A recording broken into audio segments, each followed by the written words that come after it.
Bonjour tout le monde, hi everyone. Aujourd'hui, nous recevons Stéphane Beaulé, propriétaire de Bois de Drave. Today we receive Stéphane Beaulé, the owner of the Bois de Drave Company. Allô, bonjour. Bonjour, hi Stephanie. Ça va bien? Oui, très bien. Oui, good.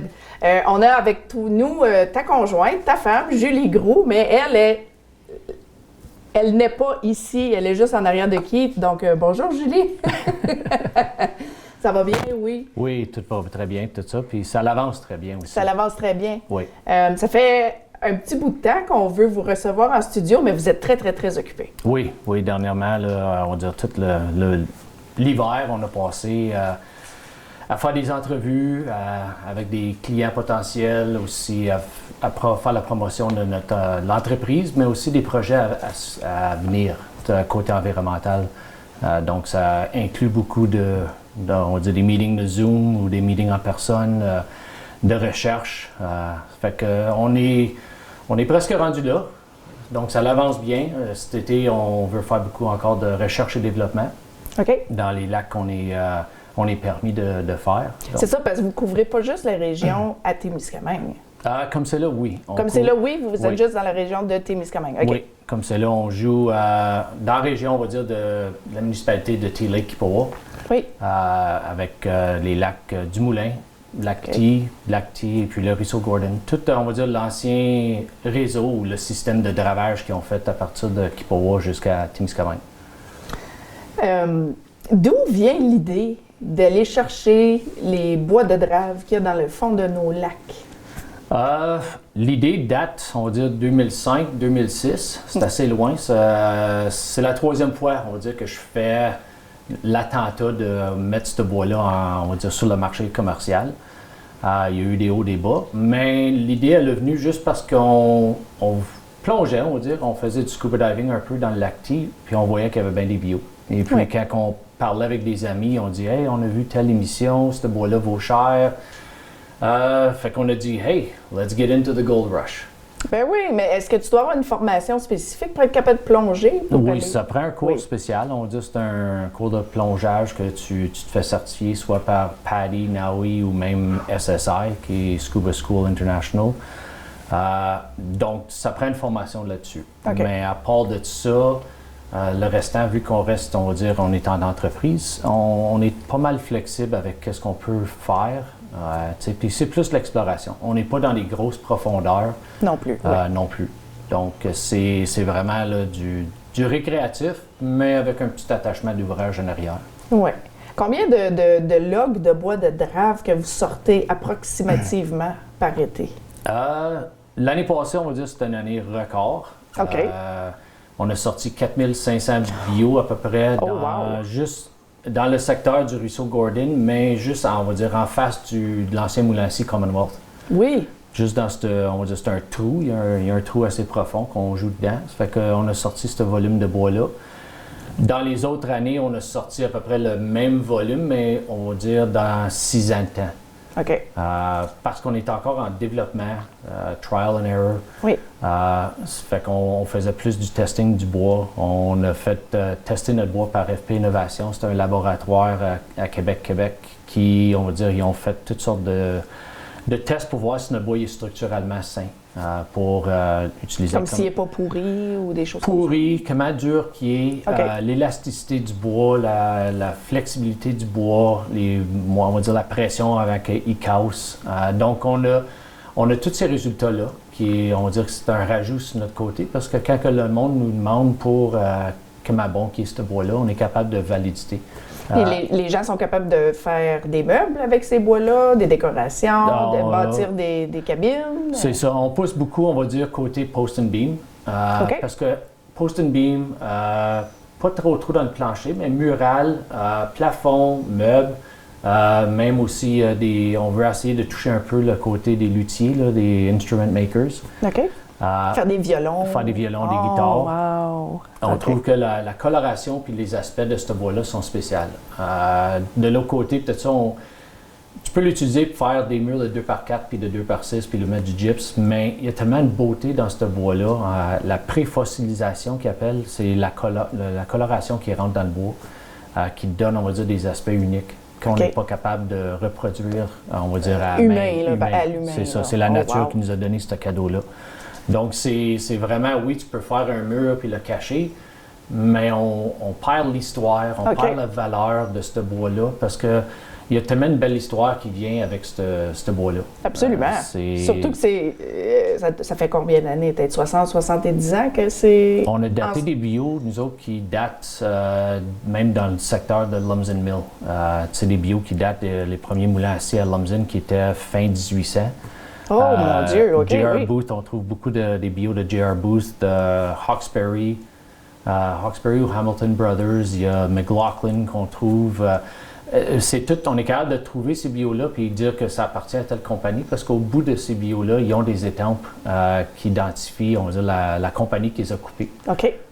Puis après ça, de là, les bios, eux autres, descendaient dans la drave. Ils arrivaient à tel moulin, puis ils étaient capables de séparer puis de dire, regarde, telle compagnie ou tel bûcheur couper des bios. Fait que, puis ces bios-là, les étampes sont enregistrées dans un registraire on va dire, de ces étampes-là. C'est un livre qui a 600 quelques pages. Fait qu'ils sont enregistrés, ils ont un... Il y a une date dessus. Donc, ouais, si tu trouves le symbole de J.R. Booth, qui est un diamant avec le B dans le milieu, mais on sait qu'à partir de telle année, cette étampe-là a été enregistrée pour J.R. Booth, qui date, on va dire, de 1900 à 1907. Fait qu'on est capable d'arriver et de dire ce bio-là, ça fait depuis 1900 à 1907 qui est en dessous de l'eau, comme exemple. Oh my God, hein? Donc, ça tombe à être des bios qui, on va dire, les années 60 et quelques qui ont arrêté, on va dire, dans le coin de T-Lake, jusqu'à fin 1800, début 1900. Donc, c'est des bios, oui, qu'on peut dire qu'ils ont presque 100 ans ou plus que 100 ans, dépendant de l'étampe et la manière qu'on peut les identifier. On peut aussi les appeler un patrimoine, un héritage témiscamien aussi. Oui, ça l'est. Faut, on va dire, comprendre que ce bois-là a été coupé pour la colonisation des endroits, on va dire. Bâtir des nouvelles maisons. C'est ça, quand ils voulaient établir les commerces, bâtir des villages. Ça a été, on va dire, du bois qui a été coupé pour cette raison-là. Il y a eu beaucoup, on va dire, puis c'est une forêt qu'on n'est pas capable de reconnaître non plus. Les forêts d'aujourd'hui ne sont pas comme des forêts d'avant.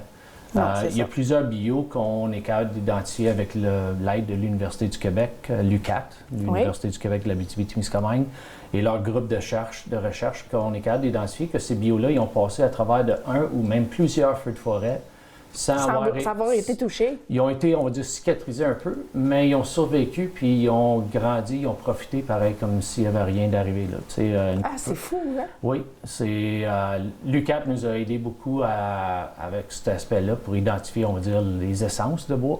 Oui. Autant avec FP Innovation, parce que le bois qu'on sort, il n'y a presque plus d'écorce. Donc, on n'est pas capable de distinguer si c'est un pin blanc ou un pin rouge. OK. Les grains de croissance, vu que c'est du bois vierge, des premières forêts, les premières coupes de forêt, le grain de croissance est tellement serré qu'un bio qui mesure tout de bien 12 pouces de diamètre peut avoir 200 ans, comparé à aujourd'hui que ça joue 50, peut-être 80 max. Oh mon Dieu! Donc, l'UQAT, eux autres, sont contents parce que eux autres, ils ont fait des études de changement climatique en utilisant le bois de forêt d'aujourd'hui. Mais nous autres, on peut les amener à les premières forêts, les premiers arbres qu'on avait dans nos forêts. Ça fait qu'ils sont en train de reconstruire l'état de nos forêts. Les pandémies, sont capables d'identifier les pandémies qui on va dire, qui ont passé dans notre région. Même les épidémies d'insectes. C'est ça. Après ça aussi, les températures, oui. Si on a eu des étés chauds ou froids. Ils sont capables de voir ça avec les arbres. Tous les grains de croissance. Oui. Oui. C'est impressionnant l'ouvrage qu'ils font. Et puis, on les encourage le plus possible. C'est tout côté volontaire sur notre côté pour l'entreprise.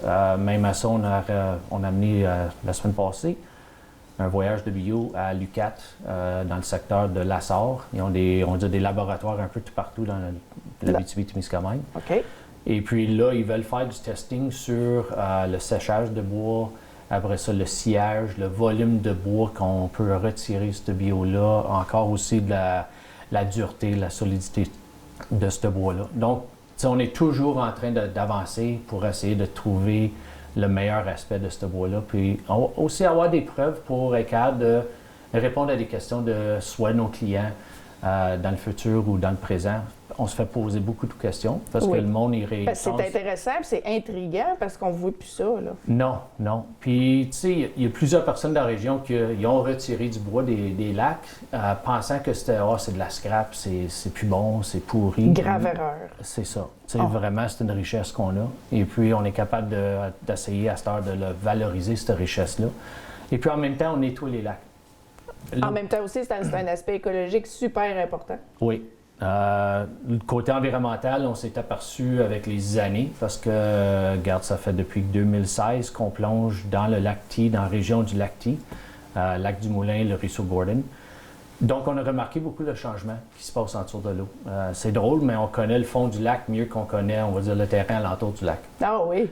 On est toujours dans l'eau. L'année passée, on a plongé en... Mais quand on dit on, c'est toi et Julie, ta Moi, conjointe. Julie, Pierre, notre équipe. OK. On était une équipe l'année passée de 6, les 3 fonctionnaires et puis moi. Donc, quand que tu bouges des bios, des logs, c'est sûr qu'il y a des choses différentes qui se passent, là. Oui. Qu'est-ce qu'on a remarqué, nous autres, en tour, c'est que en bougeant les bios, on voit des bulles. Le monde pense que c'est des bulles d'air, mais c'est des bulles, on va dire, de méthane. On va dire, le fond...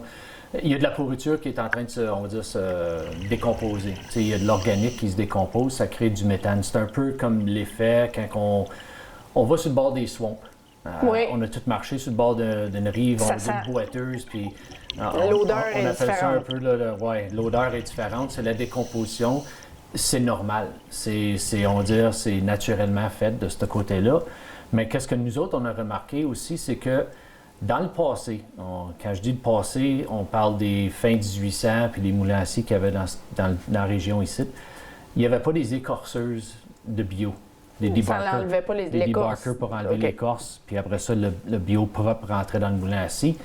Ils laissaient les bio flotter sur les lacs pour une grosse période de temps. Ça ramollissait l'écorce. Donc, quand les Là, bio c'était se plus frottaient facile. ensemble pour se placer, on va dire, pour passer à travers des barrages, l'écorce tombait. Quand les bio ils se frottaient sur les roches, l'écorce tombait. Ça fait que c'était... Fait que là, vous Un ramassez debarker. avec plein d'écorces dans Ouais, le fond du ça lac. devient un debarker naturel, mais on va dire c'est pas contrôlé dans une cour, c'est dans les lacs. OK. Qu'est-ce qu'on a remarqué à cette heure, c'est que autant qu'on change ou on enlève les bio des lacs, c'est à peu près 15% du problème qui se passe dans le fond des lacs en ce moment. On va dire le gros problématique, le 85% de ça, c'est la décomposition de l'écorce. Qui est, oui, c'est naturel, on peut s'ostiner là-dessus, mais il y en a tellement. On a surchargé l'environnement avec cette écorce-là que ça a créé un problème à cette heure. Les lacs sont hypoxiques, voulant dire qu'il n'y a plus d'acier, il n'y a plus d'oxygène dans certaines parties du lac ou du ruisseau Gordon. Donc, je suis certaine que Keith, il peut mettre une photo d'un lac en santé Oui, et d'un lac hypoxique. hypoxique. Ouais. J'ai appris un nouveau mot. Moi aussi, je l'ai appris, celle-là. OK. Mais de l'autre côté aussi, qu'est-ce qui arrive, c'est que aussitôt qu'on touche le fond, c'est pareil comme si tu as ouvert la champlure de ton hot tub. Tu as mis les jets. Il y a des bulles. secteurs là, que les bulles montent, là, puis c'est continuel. On a pris des échantillons de ça. On a même des vidéos où que les billes pétillaient comme une canette de liqueur au bout. Ah oui. Et puis avec Pierre, avec son briquet, son lighter, il est capable d'allumer les bulles. Puis tu vois la flamme grandir. Là. Vraiment, c'est un gaz flammable qui sort. La même chose avec le gaz, les bulles qu'on trouve autour de l'eau, c'est du méthane. Le méthane, c'est un gaz qui est très puissant, on va dire, dans les greenhouse gas, les gaz à effet de serre. Ouais. C'est un gaz qui est très puissant, nocif, on va dire, pour l'environnement, ce côté-là. Donc, le gros projet qu'on est en train d'essayer de développer, c'est le nettoyage de toute cette écorce-là. Mais oui, parce que ça n'a pas été dérangé pendant 100 quelques années. C'est Là. ça. Fait que là, vous autres, vous... Ben, nous autres, on va dire, on joue dedans, on est en train de nettoyer tout ça, mais c'est le fait, c'est nos observations qu'on a vues. À l'UQAT, on fait des études là-dessus, ils ont, on va dire, un côté aquatique Oui. qui nous ont assisté dessus. Aussi, sur le côté avec l'OBVT, ils veulent faire encore plus de recherche. Cette année, on est en train de faire une saison, on va dire, juste de recherche et développement. Ça se peut qu'on aille plonger des bio, on n'est pas sûr parce qu'on a en masse dans la cour à bois, là. Mais c'est le fait qu'on veut se concentrer pour développer ce gros projet-là. à vraiment aller en dessous de l'eau avec une pompe pour siphonner. Le gaz? Siphonner l'écorce. OK, l'écorce, enlever l'écorce. Ça ne siphonne pas, hein, le méthane? Non? Ben, le méthane va sortir en même temps on va dire, parce que c'est comme aller en dessous de l'eau avec un gros shop vac. Là. On veut tout sucer. Okay. Il y a de l'eau, il y a le gaz, il y a l'écorce qui va rentrer on va dire, dans cette pompe-là. OK. On va voir où est-ce qu'on va mettre ça. Après, c'est dans des gros bacs. On est en train de créer, on va dire, un partenariat avec Amnor, compagnie de recyclage de fer qu'on a ici. Mais à Rouyn-Noranda, ils ont des bacs spécialisés pour les mines là-bas où ils sont capables de, on va dire, séparer le solide puis le liquide. OK. Dans notre cas, c'est l'écorce et puis l'eau. Oui. L'eau, elle va se refaire retraiter. Elle va passer à travers d'un système de filtration avant de retourner dans les lacs. OK. Une autre compagnie ou un autre groupe de recherche qu'on est en train de travailler avec, c'est CETO, Centre des traitements des eaux, qui est à Montréal. Et puis de ce côté-là, eux autres veulent faire des études sur l'eau pour déterminer qu'est-ce qu'il y a dans l'eau, en frais de métal lourd, de produits chimiques, de tout. Après ça, oui, on va filtrer l'eau pour le remettre dans le lac, mais au moins on va être satisfait que l'eau est pure, propre, pour retourner dans le ruisseau, dans le lac ou le lac du Moulin. Oui. Donc, il y a beaucoup de logistique dans ce projet-là, mais vraiment beaucoup. On sait qu'il faut que ça se fasse parce qu'il y a tellement de choses qui se passent autour de l'eau que oui, on pourrait le laisser là, mais ça va juste créer de la misère pour l'environnement. Ça a été fait par des humains, oui, bien par une inconnaissance. Il n'y avait pas de connaissance de qu'est-ce qui était pour se produire avec, on va dire, cette écorce-là. Puis ils disaient, mais c'est naturel, ça va se décomposer. Mais quand que tu peux aller sur le ruisseau Gordon, puis tu as on va dire un champ d'écorce dans le ruisseau Gordon juste après le barrage, une fois que les rapides terminent, on a identifié le secteur-là presque au moulin Commonwealth Plywood. C'est un champ d'écorce qui varie entre 3 pieds de profondeur en dessous de l'eau à 7 pieds. On est en train de se préparer cet été aussi avec l'Université de Carleton pour venir faire du carottage, du core sampling. Ils vont renfoncer des instruments dans le fond du lac pour déterminer la profondeur d'écorce qu'on a. Ah oui. Juste pour être capable de dire, regarde, ce secteur-là, il y a 1 pied d'écorce, mais juste 10 pieds à côté, il y en a 6 pieds d'écorce. Puis c'est ça qui est... C'est cet organique-là, ce biomasse-là autour de l'eau qui est en train de se décomposer tranquillement, mais c'est en train de rendre la vie aquatique complètement nuisible. Il n'y a plus. Il n'y a plus de plantes, il n'y a plus de poissons. C'est ça. Il n'y a plus de plantes. Oui, tu vas voir des photos qu'on a qu'il y a une basse ou un achigan qui nous suit, mais quand que tu vas plonger dans des lacs, on va dire en santé, qui n'a jamais eu de la drave, c'est pas un poisson qui te suit, c'est l'école de poissons qui te suit. Puis on appelle ça des petits puppies, là, parce qu'ils nous suivent tout partout. Ah, cute! Emerald Lake, juste sur McConnell Lake Road, on était plongé là une couple d'années passées, puis Julia, elle a adoré l'expérience parce qu'il y avait une école de poissons qui la suivait. Puis pas juste des gros, c'était des petits autant que les gros. On a des vidéos tout ça de son ami Michel qui plonge aussi, qu'elle nous a envoyé, où est-ce que tu vois un champ, on va dire le fond de l'eau, il est couvert d'algues, puis de végétation, puis c'est une école de barbotte qui la suit. Au point, sont extrêmement amicales, qu'elle les prend dans les mains. Elle ne peut pas les écraser, ils sautent, mais elle est capable de les ramasser dans ses mains en dessous de l'eau. Ils viennent direct dans ta face te regarder. Ah oui! C'est ça la beauté de la nature. On l'a perdu ici à cause de la drave, mais on veut essayer avec la compagnie de fixer le problème. Parce que sinon, un autre 100 ans, qu'est-ce que ça va être rendu? C'est ça. Il y a beaucoup de monde qui pense qu'il n'y a pas de poisson dans le lac parce que le poisson il a été surpêché. Non, vraiment, c'est pas la réalité. C'est vraiment la réalité. C'est parce qu'il n'y a plus de place pour qu'eux autres y aillent vraiment vivre. Il n'y a pas d'oxygène dans l'eau, ça fait qu'ils n'iront pas où ils vont avoir de la misère à respirer. Absolument, comme n'importe quoi de vivant. Pas de plantes égale pas d'oxygène, qui égale pas de poisson, qui égale après ça tous des gaz nocifs, le mercure, toutes sortes d'affaires qui sont, on va dire, qui sortent de cette écorce-là tranquillement à une vitesse, on va dire, lente, mais on est capable de corriger ce problème-là. C'est sûr, il faut faire un dégât quand on veut faire un gros ménage, mais le dégât il est contrôlé. On travaille avec le ministère pour, on va dire, créer un système de nettoyage qui va être écologique à un point où ce que ça va être préférable à la place de dire on le fait pour juste l'enlever. Non, ça va être vraiment bénéfique à long terme. À long terme. L'écorce, qu'est-ce qu'on veut faire avec l'écorce? On l'a fait tester, l'écorce, par SP Innovation aussi. Et puis aussi les laboratoires à l'UQAT aussi qui veulent commencer à le tester.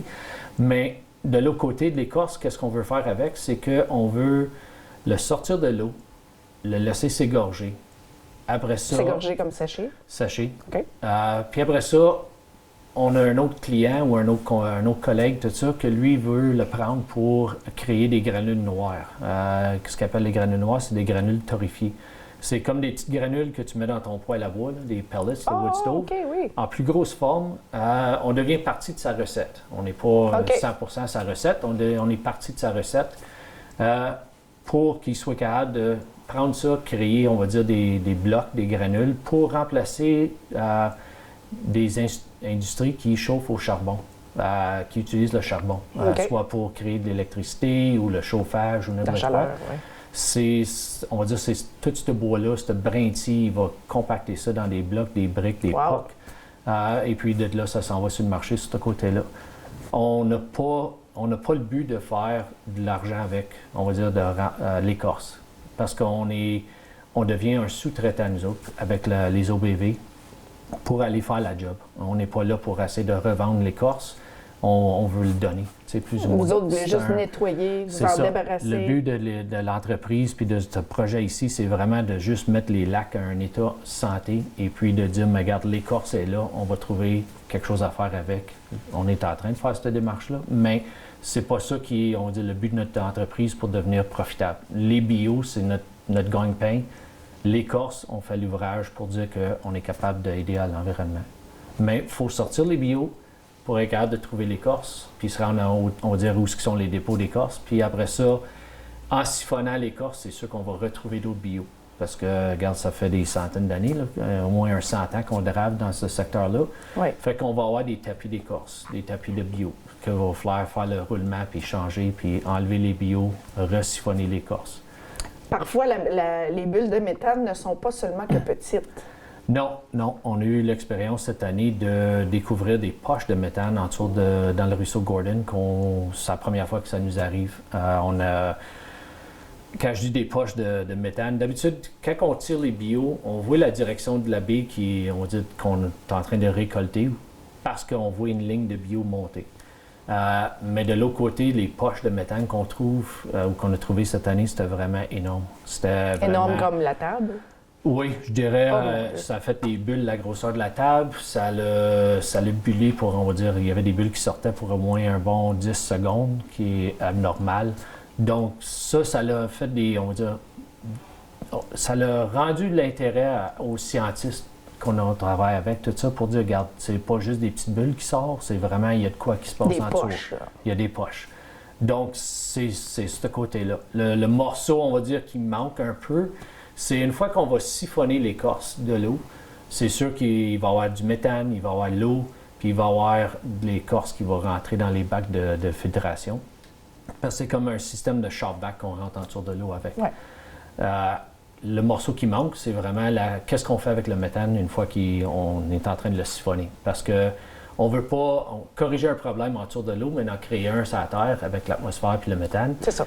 Ça fait qu'on est en train de créer un système où trouver du monde ou des scientistes qui vont, soit on va mettre un dôme par-dessus les bacs pour recueillir le méthane et puis le mettre dans des contenants pour dire, oui, c'est ça, parce que ça ne peut pas juste s'évaporer dans l'air, ça. Là. Plan 1, c'est de récupérer ce méthane-là puis le remettre comme un gaz de biomasse, ils appellent ça du biogaz.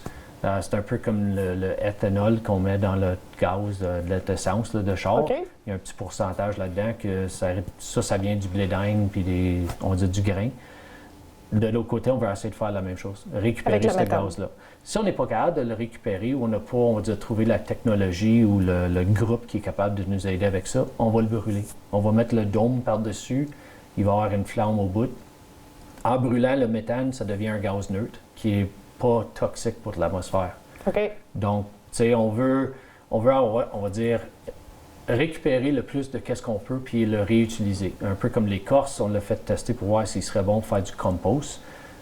Il est bon, il n'est pas nuisible pour faire, on va dire, pour la végétation, pour faire du compost. Mais les tests, il n'est pas, on va dire, riche en minéraux pour les plantes ou la végétation. Parce que le phosphore puis tout, on va dire, les minéraux que les plantes ont besoin, ça a été, on va dire, saturé par l'eau puis enlevé par l'eau.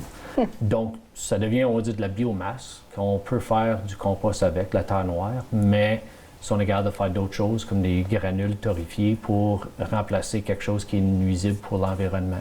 Pareil comme le gaz méthane. On veut essayer de récupérer le gaz méthane pour en faire une deuxième vie, mais si on n'est pas capable, on va le brûler. Là, on va l'éliminer. L'éliminer, oui. Ouais.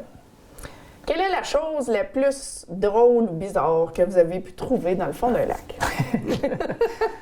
Tout le monde me demande la question. Et, honnêtement, lac du Moulin, au bout des rapides, où il y a beaucoup de vidanges puis d'humains aussi. L'affaire qui m'a fait le plus peur en dessous de l'eau, c'était une poupée. On va dire les poupées qui sont à peu près 24 pouces. Là. On a tous grandi avec ces poupées-là qui fermaient les yeux quand on couchait, une petite bouteille. Quand je l'ai trouvée, ou je l'ai trouvée en dessous de l'eau, et elle avait les fesses à l'air, sur la surface. La bédaine à terre dans la boîte, puis je voyais son dos, ses fesses, ses jambes. Faut pas oublier que quand on plonge, nos masques, c'est pas parce que je porte de la prescription, les masques multiples, on va dire, augmentent ta vision de 25 %. Fait que quelque chose qui est à peu près 1 pouce va être 1 pouce et quart en dessous de l'eau parce que la vision. Mais quand que tu vois une poupée de 24 pouces de long, elle est à peu près plus grosse, elle ressemble à un bébé, un nouveau-né. Ça m'a fait peur, oui. J'ai arrivé avec précaution, j'ai touché, puis aussitôt que j'ai vu que c'était dur, mais là, c'était comme le cœur, il a arrêté de débattre. Tu sais, les pires pensées dans ta tête arrêtent, puis là, c'est comme... Ça doit... Là, c'est comme une maudite blague de mots, tu sais, tu t'es fait peur En là-dessus. bon québécois, là. Oui, oui. Mais, tu sais, en tout, on a trouvé à peu près 4 de ces poupées-là autour de l'eau. Julie, n'as-tu trouvé? Julie, elle n'a pas Non. eu la chance. Julie, elle, quand elle nage, on va dire, dans le secteur du lac du Moulin, son hobby, à part d'attacher des bios, c'est de récolter le plus de bouteilles qu'elle peut. Des bouteilles de vitre, des vieilles bouteilles? Des vieilles bouteilles de vitre. Regarde, on le cachera pas, il y a comme 1000 pièces de bouteilles de bière autour de l'eau. Oh, wow! Si je ramasserais toutes, mais Julie, elle veut pas avoir ces bouteilles-là parce qu'on a déjà une. Elle, c'est toutes les bouteilles uniques, différentes. Comme les vieilles bouteilles de whisky, puis les vieilles bouteilles de gin. De gin, whisky, de bière, de médecine, de Vicks, des petits pots de Vicks. En vitre, des pots de Vicks en vitre? Des bouteilles on va dire des médicaments de pilules. Ouais. On a tout trouvé. On a même une vieille bouteille de lait que, on va dire, l'étampe n'est pas effacée, puis c'est même marqué Dairy de Matawan. Tu sais, en s'en allant dans le raccourci de Mattawa, il y a une pancarte qui s'appelle Matawan. On a une bouteille de lait qui vient de cette place-là. On a trouvé la plus vieille bouteille on a été capable de dater, on va dire, à travers de Google. Là. C'est pas, on va dire, l'encyclopédie la meilleure, mais c'était une bouteille de 1870, c'était une bouteille de gin carré, style rectangulaire, soufflée à la main. Il y a des petites bulles d'air dedans. Ah oui. C'est une des plus vieilles qu'on a trouvées jusqu'à date. Wow! Qui donne un peu l'histoire de la région. Puis les commerces, puis... Ouais. On trouve de l'outillage autour de l'eau aussi. Des tournevis, des scies. Non, c'est plus les outils que les draveurs utilisaient. Des pick-pulls, les grandes perches avec le crochet au bout pour pousser puis tirer les bio. Ah oui! Des tournes bio, on en trouve de temps en temps. Ça dépend aussi de la manière qu'ils ont été préservés. On en trouve que, on va dire, la rouille est tellement avancée que... Ouais. On voit l'objet, aussitôt qu'on le sort du lac, tout ça, elle se décompose. Si elle a planté dans la glaise ou dans la vase, dans le fond, ce qui n'y avait pas d'écorce, là, la préservation se tient. L'affaire la plus unique qu'on a trouvée dans le lac T, c'est une grosse hanche de bateau d'à peu près 300 livres. Oh boy! Oui. Donc, tu sais, ça, c'était spécial. Ça nous a tout touché au cœur, disant qu'on n'a pas été obligé d'aller sur le lac Kipawa pour trouver une grosse hanche des bateaux qu'il y avait dans la région dans le temps. Wow. Il y en avait une dans le lac T. Puis si le monde demande que c'est que ça faisait là, cette grosse hanche-là, Oui. Dans le temps, Les gros bateaux avec de la grosse ancre, tu sais. Oui, c'est ça, parce que le Lacty, c'est un petit lac. C'est ça, là. Comment ça qu'il y aurait un gros bateau? Dans l'ancien temps, tout ça, quand ils décommissionnaient le bateau, ou qu'il n'y avait plus, on va dire, un besoin pour ce bateau-là, on sait que dans l'histoire, le lac Témiscamingue, il y en avait plusieurs gros bateaux. Oui. Le lac Kipawa aussi, il y en avait plusieurs Mais gros un tout bateaux. petit lac comme... Qu'est-ce qu'ils faisaient? Ils prenaient tout ce qui était pesant pour utiliser comme un point d'ancrage pour les plus petits lacs avec les bateaux qui avaient des treuils dessus. Ou même juste pour ancrer une cage de boom ou pour dire, on veut mettre des booms qui traversent, on va dire, le lac T. Ça prend des roches, ça prend des points d'ancrage pour pas que les booms, on va dire, se dérangent trop avec les vagues et les vents. Ça fait qu'ils calaient, ils prenaient les boilers des vieux bateaux, ils prenaient les ancres des vieux bateaux, s'ils étaient capables de faire des cages de roches. Le lac T, si le monde connaît un peu le lac T, il y a une grosse bouée, là, on va dire, sur le côté, il y aura le barrage qui identifie une cage de roches d'un ancien système de quai. Nous autres, on sait qu'à côté de ça, il y en a 5 autres qui fait, on va dire, ça aurait dû être un boardwalk qu'il y avait vers le barrage, où les travailleurs marchaient sur le boardwalk, puis ils dirigeaient les bio directement du vers le boardwalk. barrage, ou vers, on va dire, même il y avait la glissade de bio dans le temps. Ils dirigeaient on va dire, les bio vers ça. Fait qu'il y a bien des affaires en dessous de l'eau qu'on ne voit pas, qu'il y a de l'histoire là aussi. Wow! On fouille pour des photos. Des fois, il y a des gens qui nous arrivent avec des photos là, qui datent dans ces années-là. C'est intéressant. Mais c'est ça, je suis pas mal certaine que j'ai retrouvé une vieille photo de Drave sur le lac Témiscamingue. Ah oui, oui. Ouais. Tu sais, un jour, on n'a pas eu la chance, puis on devrait avoir, prendre le temps de le faire, c'est d'aller au musée à la ville de Témiscamingue, puis d'aller fouiller à travers de certaines photos. Oui. Mettre ça même nous, ici, TVCTK. Oui. Ah, OK. Oui. Et puis, ça serait, on va dire, même s'il y a des gens, on va dire, dans le village qui ont des vieilles photos, qu'on ne veut pas les avoir, on aimerait ça juste prendre une copie. Oui. Qui est capable de mettre ça, on va dire, dans nos filières. Puis là, ça nous donne une idée de où est-ce que les bio reposaient sur le lac pendant ce temps-là. Parce que les bio, eux autres, quand ils se reposaient sur le lac pendant des mois, c'est là où il y avait tendance à caler. OK. Donc, ça nous donne, on va dire, des indices de où aller voir avec notre sonar, le bateau, puis dire, mais regarde, on plonge ici. On peut avoir des chances de trouver des bio dans cette baie-là ou dans cette partie du lac ici. Ça peut être autant le lac Témiscamingue que le lac Kipawa. T-Lake, c'est pas un gros lac, ça fait qu'on est capable de faire le lac T facilement. Lac T, on dit le lac du Moulin, T-Lake, ou ce nous autres on appelle le T-Lake, aura le barrage. On a plongé jusqu'à 40 pieds là. On n'a pas été plus creux parce que on dit les cordes ils ont 50 pieds de long. La prochaine étape, c'est on veut aller. Il y a des secteurs qui jouent à peu près jusqu'à 80 pieds. La prochaine étape, ça va être de 40 à 80 pieds où ce qu'on veut descendre puis aller récolter les billes qu'on a manquées. On est en train de faire ce qui est facile, on va dire. Là. Mais si, mettons, vous avez un drone, vous le voyez-vous dans les airs? Non. Non, l'eau n'est pas assez claire pour ça. Non, c'est ça. Ou c'est trop creux? Les deux. Aussitôt qu'on va dire, on dépasse le 20-25 pieds dans le lac T, on tombe dans ce qu'on appelle le thermocline. C'est où ce que la température de l'eau a une différence. Quand on traverse ça, on le voit. Tu le sens? On le sent, oui. Parce que l'eau, on va dire, elle peut être à 18 degrés à surface sur la petite plage de Commonwealth, là, à Boot Lumber.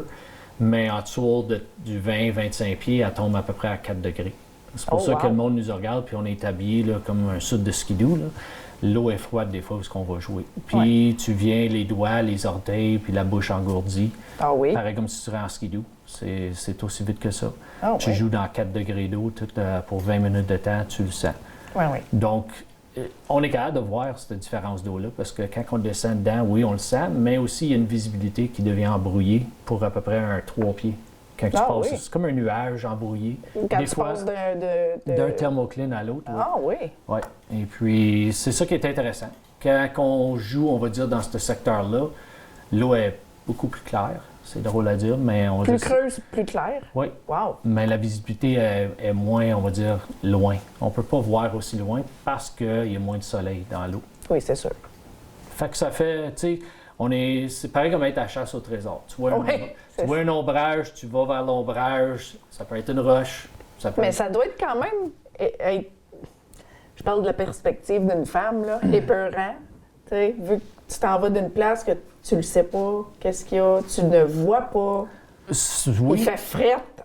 Oui, on va dire, ça l'est peurant. Certains, on va Ouais. dire, il faut que tu brises cette peur-là d'une Oui. manière, puis tu te calmes, tu te concentres. Tu sais, on va dire, dans ma génération, puis on va dire, dans notre génération, on a tous grandi avec le film Jaws, là. Et c'est ça, là. Ça Reste-tu ou ça reste pas? ça reste. Tu sais, j'en ai 53, là, puis Oui. J'y pense tout le temps, puis dans ma tête, il faut que je me dise, regarde, il n'y a pas C'est de un Jaws film. ici. C'est ça. Il n'y en a pas de Jaws ici. Il peut y avoir des gros brochets, mais j'en ai pas vu. Mais c'est ça, là, tu sais, il y a un Mais- brochet, il y a un gros brochet qui arrive, là, face à face, non? Non. Non. Comme je te dis, le seul poisson qu'on a vu face à face qui nous suit, c'est un ou deux archigans, des basses, qui jouent avec nous autres, qui nous OK. suivent, ils viennent curieux. À un point que tu peux amener un verre de terre en dessous de l'eau avec toi et les nourrir. Ils sont pas si. Wow. Eux autres sont Cute. contents parce que tu les nourris, mais ils sont pas, on va dire. Ils sont pas épeurants. agressifs. Ils sont pas agressifs, mais ils sont pas, on va dire. On va dire, comment tu veux dire ça? C'est pas un poisson qui ils ont peur de toi. OK. Ils sont plus curieux que peur. OK. Julie, elle, cette année, dans le ruisseau Gordon, elle a eu la chance de rencontrer d'autres espèces d'animaux. Elle est arrivée pas face à face, mais presque, avec deux tortues serpentines. Les grosses des snapping turtles, les grosses, là. Oui, elle Oh, a eu la wow. chance de pas s'amuser avec, mais d'arriver pour attacher un bio, puis se reculer, puis dire « Wow, il y a de quoi qui se passe là ». OK. Et puis vraiment faire une observation, puis dire « Oui, il y a une tortue là », puis tu sais, elle a comme laissé tous les bios là, puis elle a été changée de direction, puis d'endroit. Mais faut reconnaître que oui, Ah oui, sont agressifs sur le on va dire quand on les raconte sur la terre, mais en dessous de l'eau, Elles ne sont plus sont pas agressifs, OK. ils sont dans leurs éléments, puis ils savent que... Ils snapperont pas. Oui, ils savent qu'on est plus un poisson on va dire, une menace envers eux autres. OK. Moi, ça m'est arrivé une fois que je n'ai rencontré une aussi. Et puis, regarde, j'ai donné 2-3 bio pour qu'elle se repose sans la déranger. On joue comme ça dans l'eau. Tu sais, s'il y a de quoi qui se passe, on va dire, qui est naturel, on va se déranger, on va se déplacer, puis on va aller ailleurs pour, on va dire, donner la paix. On sait que demain, la serpentine ou la tortue ne sera pas là. Fait qu'on va aller demain à la place. OK. Ben, gars, t'es plus dans ton élément, là. Non. Non. Donc, tu sais, c'est toutes des expériences comme ça qui, on va dire, c'est le fun. Oui, c'est ça met, vraiment on va- passionnant comme vous entendre. Vous entendez pas Julie, mais comme Julie, elle parlait tantôt quand la caméra était off. Puis c'est vraiment passionnant les entendre parler de leurs expériences, toutes les anecdotes que tu penses pas qui peuvent se passer autour de l'eau si creux, là. Tu sais, Oui. C'est vraiment, comme le monde il dit, c'est vraiment un autre monde. c'est un autre monde. C'est le fun quand tu es capable de t'asseoir à côté, on va dire, une ancienne cage de quai, Oui. puis rester là, puis juste observer la nature alentour. Tu sais, les Oui, petits- puis tu te dis, tu sais, il y a comme un gars qui a marché sur ce cage-là. Oui. Tu sais, qu'est-ce qui s'est passé là? Spécialement quand tu ne vois pas rien sur la surface, puis là, mais tu nages, puis là, tu n'as pas de photo, on va dire, de référence. Puis t'as pas de registre qui dit que c'est là non plus, là. Non. Comme tu le découvres littéralement, là. C'est ça. Wow! Ça fait des aventures. Oui, ça fait des belles choses à raconter aussi. Puis, gars, votre travail est exceptionnel, là. Et- On essaye. Tu sais, on veut que on va dire les communautés réalisent qu'on n'est pas là pour, on va dire, déranger les lacs, déranger la pêche, déranger, on va dire, la vie aquatique. On est là vraiment pour Éduquer. éduquer le monde puis améliorer la vie aquatique qu'il y a Oui. dans des lacs où on a trouvé des problèmes. Oui. C'est vraiment le but puis l'image de notre entreprise. Notre mission, c'est d'être un à un avec l'environnement puis de remettre l'environnement à on va dire, un état pré-drave, avant que la drave, le plus possible. Tu sais, on ne sera pas capable de tout faire. Remettre à ce que c'était, oui. Mais au moins, on va donner la chance à la nature de reprendre son pas puis dire, mais regarde, là, je suis capable de reprendre puis, on va dire, gérer qu'est-ce qui reste dans l'eau.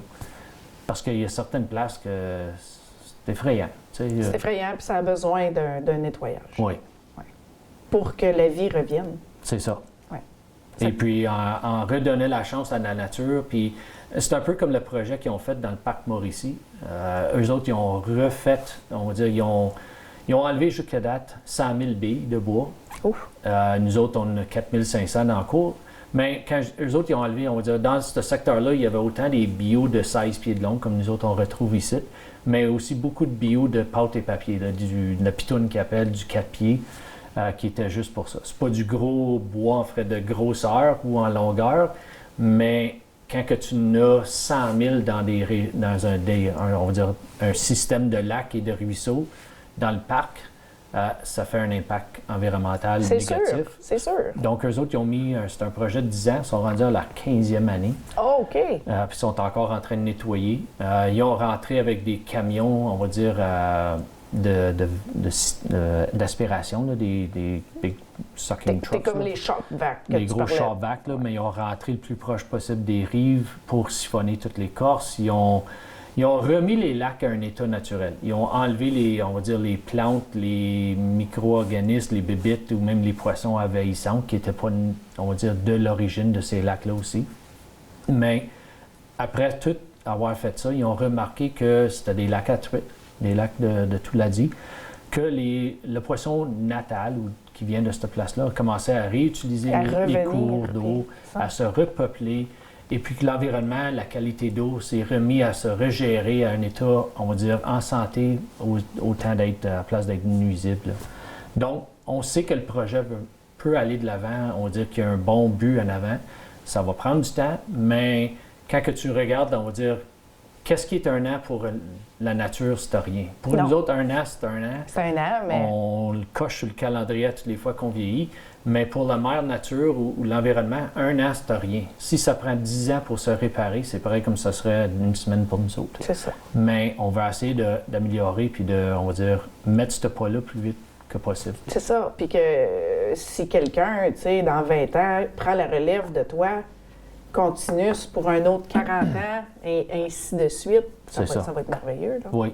Puis, la manière qu'on le regarde, pourquoi qu'on a choisi, on va dire, la région de Témiscamingue, T-Lake, Kipawa, j'ai grandi ici. Oui, ben oui.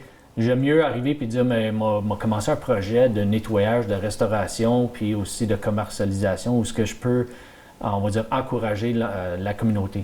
Ouais. Dire, mais regarde, on peut offrir des emplois. Oui, on n'a pas grands employés en ce moment, mais on commence. On est débutant, on va dire, d'entreprise.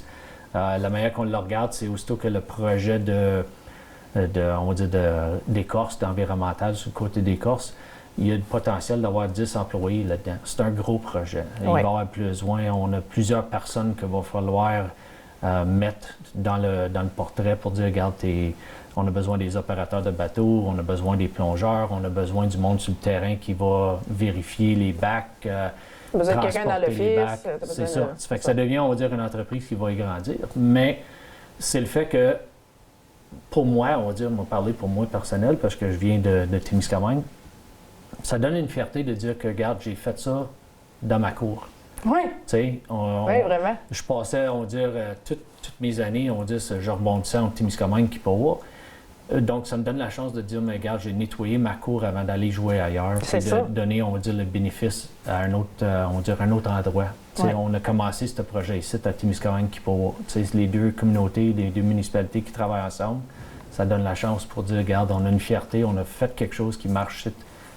Et puis, ça l'a aidé? On peut, oui. Puis la réussite ici va nous, on va dire, encourager le fait qu'on peut arriver avec ce dossier-là puis dire, regarde, là, on peut aller voir d'autres MRC, d'autres municipalités qui puis montrer, regarde. À travers du Québec, puis dire, regarde, le résultat qu'on a eu à Témiscamingue, il est là, il est positif, ça marche.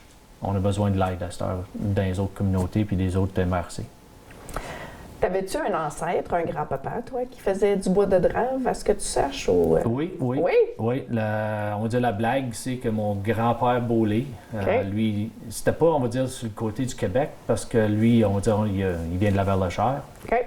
Mais quand il faisait sa drave, c'était sur le côté de l'Ontario, dans le coin de New Liskeard, Hillbury. OK. Mais le symbole que lui avait ou qu'il utilisait, c'était le H, la lettre H, pour étamper le bois qui bûchait. Donc, à toutes les fois que je récolte une bille puis je vois la hache, le symbole ou la lettre H dessus, ça me fait penser à mon grand-père disant que lui, il les a coupés, il les a mis à l'eau, puis moi, je suis obligé de plonger pour aller le ramasser, ces bio qu'il a laissé traîner. Oui, c'est la joke de la famille. Ouais. Mais Il y avait ça avant qu'il s'est marié. Mon oncle qui a fait l'historique de la famille, il a dit il m'a donné une photo que mon grand-père Beaulé, Alphonse, à 16 ans, il était avec un de ses frères puis un groupe d'amis qui bûchaient. Fait que l'histoire est là. Historiquement, dans la famille, elle est là. Mais c'est juste à toutes les fois que je raconte la famille, puis ils me demandent tout le temps, puis t'as pêché comme un bio de papier cette année. Là. Donc, gars, c'est meant to be. Oui, c'est ça. Tu sais jamais où on va dire l'univers va t'amener, puis quel chemin, puis quel job que tu vas te retrouver avec dans 5 ans, 10 ans d'ici. C'est ça. Je disais, regarde, tout le monde connaît que j'étais dans le militaire, j'étais mécanicien d'hélicoptère. J'ai parti pour une escouche, j'ai été travailler dans les mines, machinerie lourde. Puis là, regarde, je suis tombé dans l'eau à cette heure. Je plonge, puis je fais, on va dire, ma carrière. Tu fais le clean-up de ton ancêtre. C'est ça. Moi aussi, mon grand-père maternel était draveur. Ah oui? Oui, dans le nord de l'Ontario, Kapuskasing. Ah oui. Il y a de l'histoire tout partout. Oui. Puis, on va dire, il va y avoir des problématiques comme qu'on a ici à Kippawa, Témiscamingue, un petit peu partout à travers des provinces qui ont fait la drave. C'est juste, on va dire, de commencer un projet, faire preuve que le projet il y a un succès. Oui. Et puis de le présenter ailleurs, puis de dire, regarde, on peut grossir l'entreprise à cette heure, puis avoir des groupes un petit peu tout partout à travers du Québec qui font ça. Ah! C'est vraiment merveilleux ce que vous faites. Merci. Moi, je vous dis merci. Merci de prendre soin de nos beaux lacs. Parce qu'on en a beaucoup de lacs ici. Oui. Énormément. C'est comme à 6 000 à peu près. Regarde, quand j'étais adolescent, tout ça, je faisais partie du groupe de canot camping des Kippawa Drifters. OK. Et puis, on a fait des lacs. Il y a beaucoup de lacs qu'on a fait où on voyait l'histoire de la drave pendant qu'on faisait nos voyages de canot.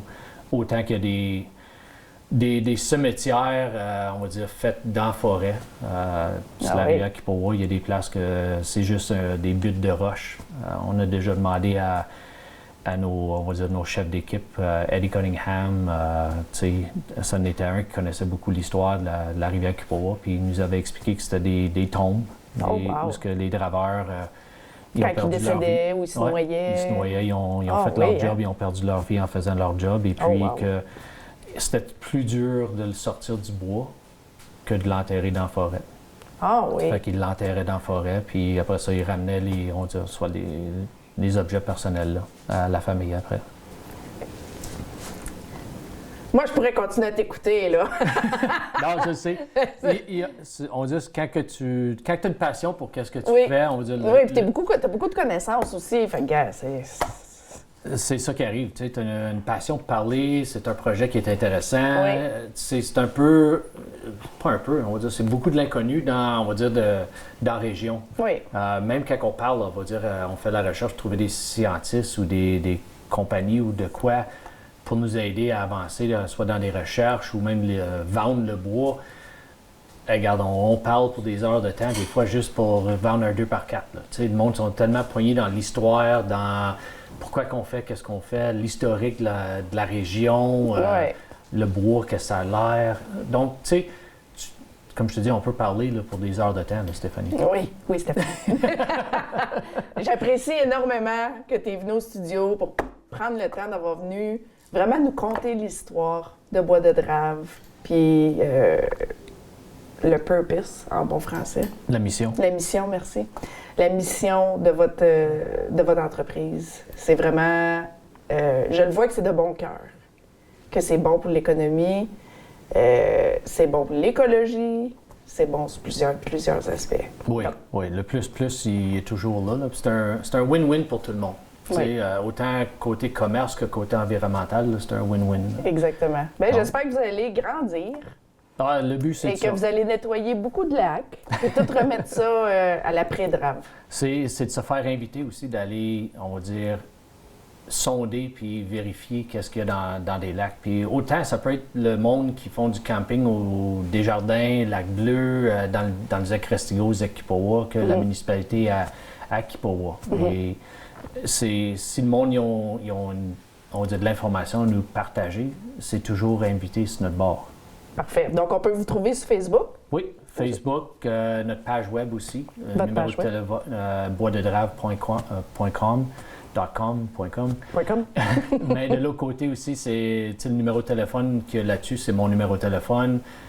Facebook, regarde, il y a soit Julie Groux, que tu peux voir beaucoup l'histoire de chaque saison. Ses aventures, autant de qu'est-ce qu'on voit autour de l'eau que qu'est-ce qui arrive sur le terrain aussi. Oui, parce que Julie, c'est non seulement ta conjointe, ta partenaire aussi en plongée, mais elle prend des photos autour de l'eau, les photos aquatiques. C'est ça. Elle a trouvé une passion là-dedans, donc regarde, vas-y à 100%. Vas-y. Elle adore ça.